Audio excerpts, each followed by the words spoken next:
Social media का किरदार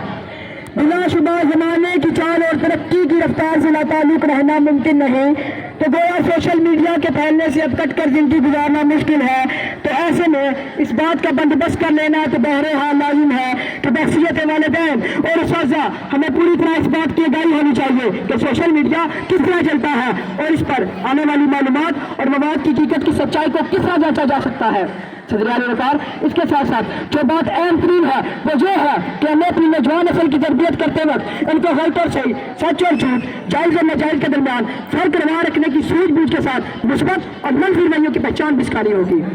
पाकिस्तान में गुज़िश्ता कई सालों से देखा जा रहा है कि सियासी मकासद के हसूल के लिए सोशल मीडिया का गैर मामूली इस्तेमाल हो रहा है और नौजवान नस्ल इसमें बढ़ चढ़ कर ज़ेर गर्दिश मवाद के कारी है और मुख्तलिफ ख्यालों के बयानों से मुतासर नजर आ रहे हैं। जमहूरी माशरे में सियासी शायरी रखना एक आम और जायज़ बात समझी जाती है, मगर शायद आप हद तक के मुकासिद मुस्बत और मुतदिल हो। ये बात काबिल गौर है कि कोई भी नीम खानदा माशरा बेइंतहा पसंद रवैये का शिकार होकर तमीज़ और गर्मियों से दूर होता चला जा रहा है और मालूमात सुबह शाम सोशल मीडिया पर झूठ और खतरनाक के साथ अनाइज के बाद इंतशार की जानिब जा सकती है।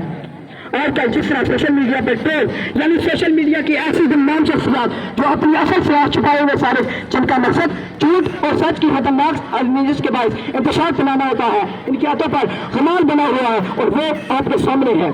आखिर में मसले में ये कहना चाहूँगा कि इस उजाले से तो बेहतर था कि अंधेरा होता, इस उजाले से तो बेहतर था कि अंधेरा होता, रोशनी लाई है मंजिल से बहुत दूर हूँ मैं। शुक्रिया।